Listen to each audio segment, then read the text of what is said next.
नमस्कार, मी ज्ञानेश्वरीज रेसिपीमध्ये सर्वांचं खूप खूप मनापासून स्वागत करते। आज आपण बघणार आहोत एका नेटच्या टाकाऊ कपड्याचा पुनर्वापर कसा करायचा ते। एका टाकाऊ नेटचं तुमच्याकडे फॅब्रिक असेल तर त्याचा वापर इथे आपण खूप छान पद्धतीने घरामध्ये करू शकतो।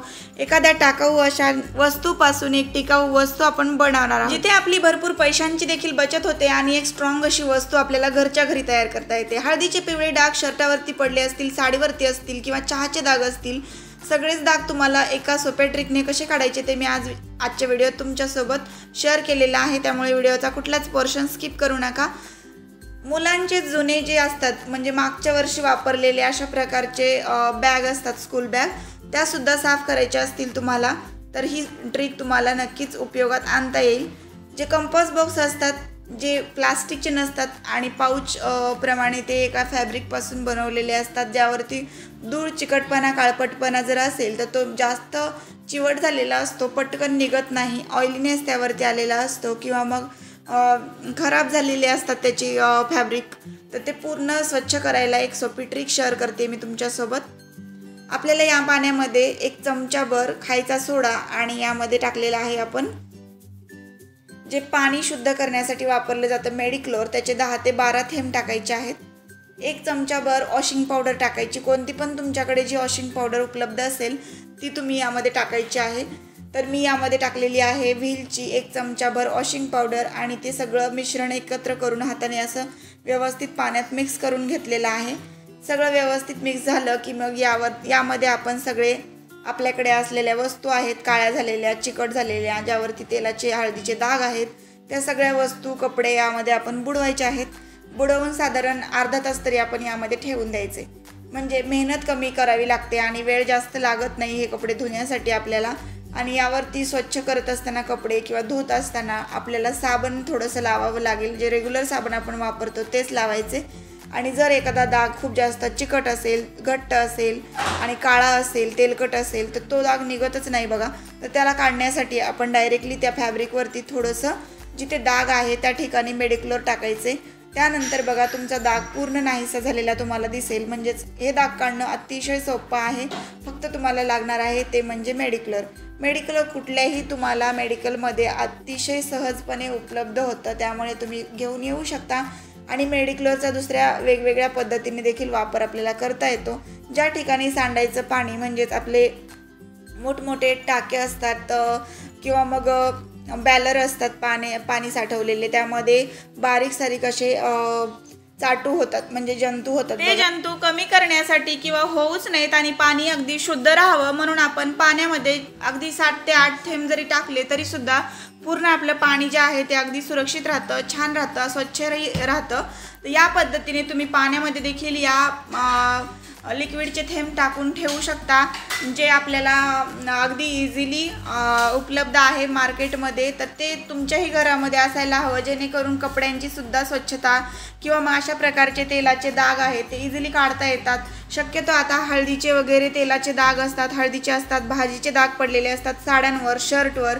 आता लग्नसराईमध्ये हळदीचे डाग बऱ्याच कपड्यांवर, महागड्या कपड्यांवर पडतात, कारण की ते निघत सुद्धा नाहीत नंतर। आपण फोटोशूटसाठी मात्र चांगले कपडे घातलेले असतात, साड्या घातलेल्या असतात, त्यावर हळदीचे डाग असतील तर नक्कीच आपल्याला ते विचित्र दिसतं खूप। आणि हा शर्ट आहे, यावर सुद्धा हळदीचा डाग आहे, तो निघत नाहीये।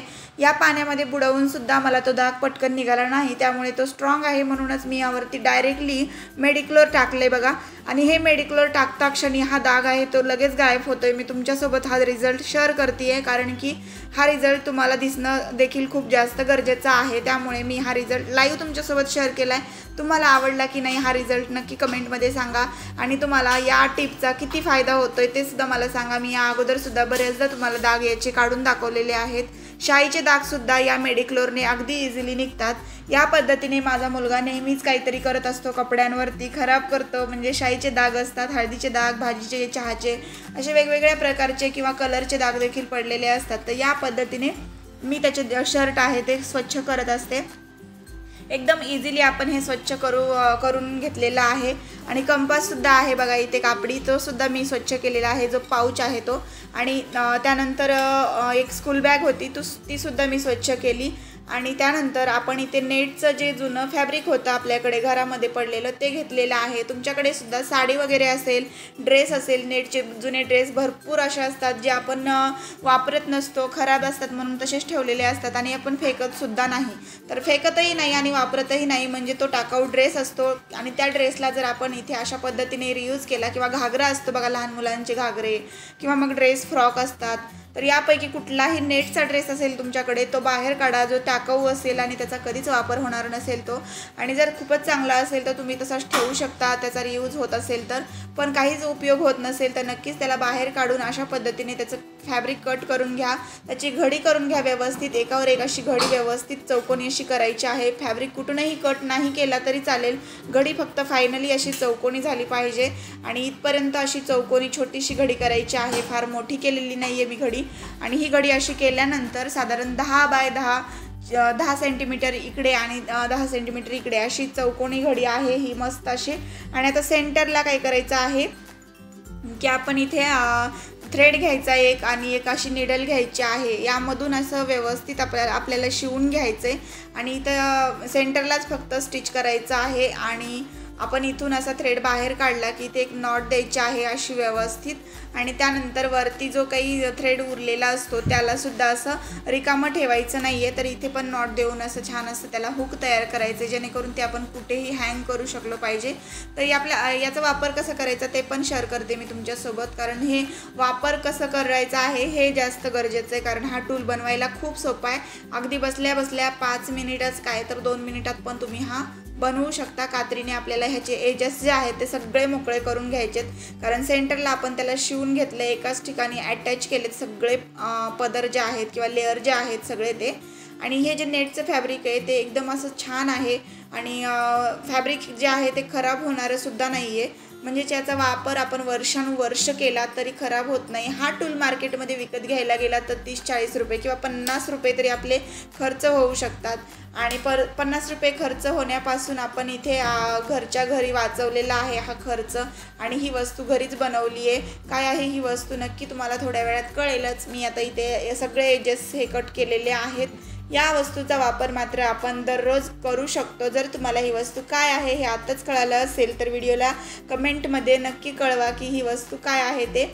आणि या पद्धतीने तुम्ही पण बनवू शकता ही वस्तू. इथे फायनली तयार झाली. हातपाय जे असतात ते घासण्यासाठी जी मार्केटमध्ये वायरची घासणी मिळते तर ती सुद्धा याच प्रकारची असते. आता इथे नेटचं फॅब्रिक होतं म्हणून घरीच आपण ही घासणी बनवली. या पद्धतीने सगळे लेअर मोकळे करून घेतले. या वायरच्या घासणीचा वापर करून हातापायांना घासण्यासाठी आपण ही घासणी वापरात आणू शकतो. ही घासणी बाहेर मार्केटमध्ये खरंच खूप महाग असते आणि याला पैसे घालवण्यापेक्षा घरीच तयार केली तर त्याचा आनंद देखील वेगळाच असतो. सगळ्यांनाच नक्की आवडली असेल अशी आशा करते. महिलांना जर ही टिप आवडली असेल तर व्हिडिओला लाईक करा, शेअर करा, कमेंट करा आणि चॅनलला सबस्क्राईब नक्की करा. आणि स्किन केअरसाठी म्हणजे स्किनची काळजी घेण्यासाठी घरच्या घरी अशा प्रकारच्या वस्तू किंवा रियूज आयडिया, मनी सेविंग टिप्स आणि क्लिनिंगच्या टिप्स या सगळ्या टिप्स तुम्हाला बघायच्या असतील, आवडत असतील तर व्हिडिओला लाईक केल्यानंतर सबस्क्राईब करून समोरच्या घंटेवर क्लिक करा, ऑलवर क्लिक करून ठेवा, जेणेकरून चॅनलवर येणाऱ्या प्रत्येक व्हिडिओचं नोटिफिकेशन सगळ्यात आधी तुम्हाला मिळेल आणि माझे सगळे व्हिडिओज तुम्हाला पाहता येतील. पुन्हा भेटू आपण अशाच एका छानशा व्हिडिओसोबत. आणि आजचा व्हिडिओसुद्धा तुम्ही सगळ्यांनी शेवटपर्यंत पाहिला त्याबद्दल सगळ्यांच्या मनापासून धन्यवाद.